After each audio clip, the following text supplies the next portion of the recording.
Well, hey, I'm down in Houston, Texas at Dustless Blasting's headquarters with Jennifer Walker, the VP of Sales and Marketing. Jennifer, great to see you, my dear. It's so good to see you, Dennis. Well, you know, today I think we're going to talk about the smallest thing I've ever seen you guys make. You would be right. Because you make some big stuff. You We do do. make some big stuff. Yeah. But this is your new air dryer unit, so you can move this thing basically station to station as you need it. If you need clean, dry air, this will get you there. You can do so many different things with it. I mean, of course, you got your main hookup, but you've got all these different ports. It's very versatile, but I think one of the coolest things about it is this. That's right. I mean, yeah, wow, it's just nice. Yeah. So you can use this in the field with the 12-volt battery, which. That's right. But if I'm in a shop, I can wheel this up somewhere, plug it in Yep. to 110, but I'm getting the 12-volt DC that runs it. That's right. And it just opened up all of the different opportunities that you have to utilize the clean air system in whatever station it is that you would be, even if you're not doing a blasting process, but you're going straight to a painting or a sealing process, now you can hook your paint gun up to this and still have that clean air,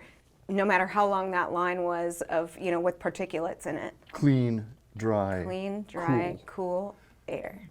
Very cool. Very cool. That's right. Well, hey, if you want to learn anything more about this amazing little air dryer, log on to dustlessblasting.com. That's right. Smallest thing you ever made. Smallest. It's just so compact. So compact. It's great.